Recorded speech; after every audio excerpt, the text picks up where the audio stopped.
man. You know, folks, it's a good thing I'm sure these people hear my dance moves. You should see Clive and Simone learning from me. All right, we move on. Our next guest, who we have seen here in Smile Jamaica many times, is creating a space for our dancehall culture to be accepted as a part of a broader discussion in Jamaica's pop culture. So that's the thinking behind the publication, Dancehall, a reader in Jamaican music and culture. Join us this morning from the way up in the hills, the rich hills of Jamaica. Senior lecturer of cultural studies and author for our featured book this morning, and my good friend, Dr. Sonjah Stanley Niaah. Dr. Stanley Niaah, good morning. Welcome to Smile Jamaica. Good morning, Neville. It is awesome to see you, even though not in person. Fantastic to see you. Good morning to your viewers. Yeah, man. How cool is it where you are?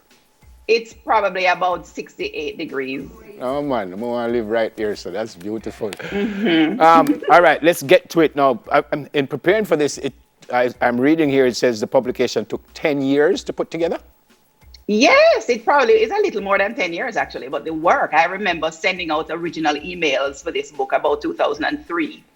And this project was in the making long before I finished my PhD in 2004. So we really started to get on target with authors, in the midst of that 10-year period, but certainly in the last 3 years, buckled down to make sure that this project came to fruition. Yep. It's certainly an awesome one. Yeah, I know you have a couple of offerings in the book, but in this case, when you say you're the editor, what does that mean?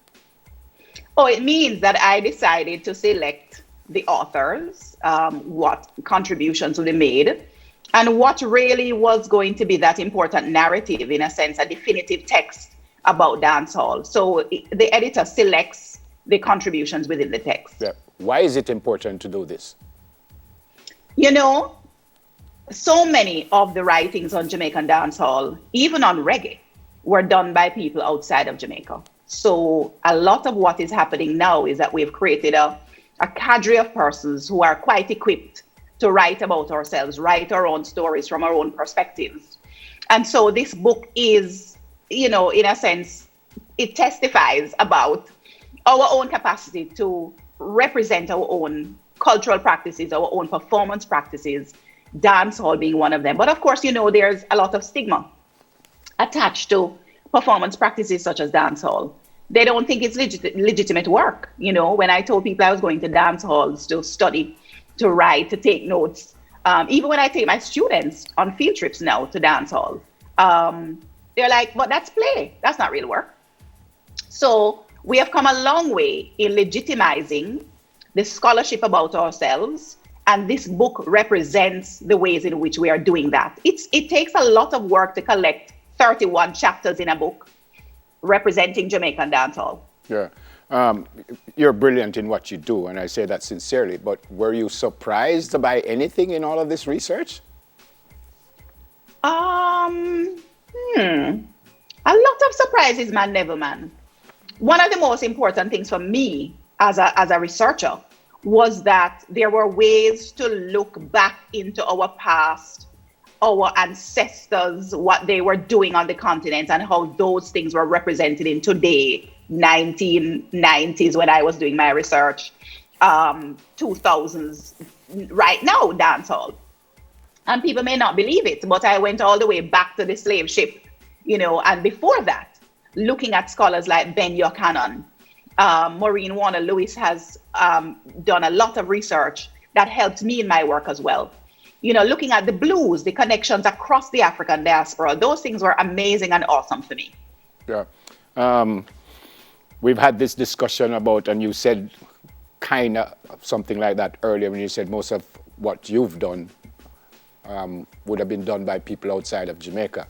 And we've had this discussion that we don't appreciate our own stuff and stuff like that. It's not necessarily something that I've always agreed with. But having said that, who do you want to read this, and what do you want us to get out of this at the end of the day?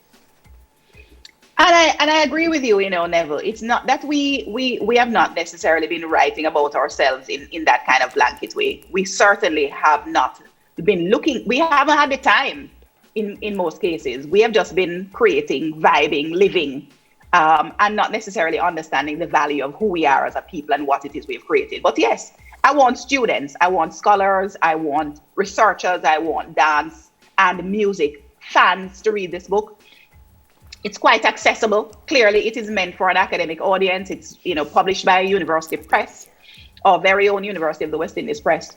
And also, the fact is that if you know nothing about dancehall and the perspectives that have been taken by people who are not even seasoned scholars, because this book brings together a group of people, some of them seasoned scholars, junior academics, but also people who have just, Kate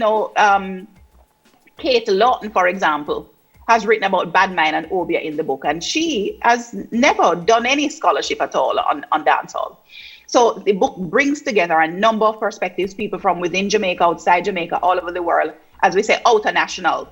Yeah. And it's something that also puts on the table the work that we're doing at the Institute of Caribbean Studies with programs in entertainment and cultural enterprise management, music and performance studies. People can come, build their own knowledge base, and through works like this book, be able to contribute their own ultimately. All right, not a whole lot of time left, but there's also a connection there with Nine Night and dancehall. You can absolutely elaborate a little bit on that, please. So, our funeral practices around the ninth night, that ritual around death ritual, actually, we have for quite some time had, live instruments, music, and so on in those spaces, dancing, Gere Bent, and so on, Dinky Mini. The ways in which those practices have now become part and parcel of the sound system culture, because you have sound systems playing at Nine Nights now. Okay. So there's that is considered in the book, and the ways in which that represents some of the ritual practices around funerals and funereal rites on the African continent. Okay. So when you think about Jankuno, the Egungun masquerades and so on, all of those are around ancestral practices. They come out of our African past, and we could talk about that all day. Yeah. But the fact is, we need to learn about ourselves, where we come from. All right. This book puts that into perspective. Final question. You personally wrote about Bogle, that outstanding dancer. Why was that necessary, and what did you tell us about Bogle? Bogle is absolutely Jamaica's, well, certainly Jamaican dancehall's most important ethno-choreographer. So dances, 18 of them were credited to Bogle. He originated them. He was quintessential energy in the space. And I write about Bogle because nobody else did. Nobody else in terms of an academic contribution had an entire chapter on Bogle. And so I'm really proud of that. I attended his funeral. His untimely death was quite sad for many of us in the area of dancehall research. In fact, I remember Donna Hope and myself were together at that funeral. We really respect and honor his work. And that chapter, the book could almost be in tribute to Bogle. Yeah. Okay. Where can we get the book? University Press is actually having a 50% discount right now on these books. A lot of other books too. Yeah. But get your copy from the University Press. The 50% discount applies. Order your copies of Dancehall. Give it as a gift. There are so many ways to continue the education, both of ourselves and our friends and family members, students, and so on. Great to see you. God bless you. Keep safe, please. Thank you so much. Same to you. Dr. Sonjah Stanley Niaah, Senior Lecturer of Cultural Studies and author of Dancehall, a reader in Jamaican music and culture. Interesting book. Excellent book. Coming up next, we honor the National Dance Theatre Company with a fun dance trivia with Sim when we're easy, because that's the question, and I don't know one single answer. We soon come here, man. You know, like losing, man. Oh.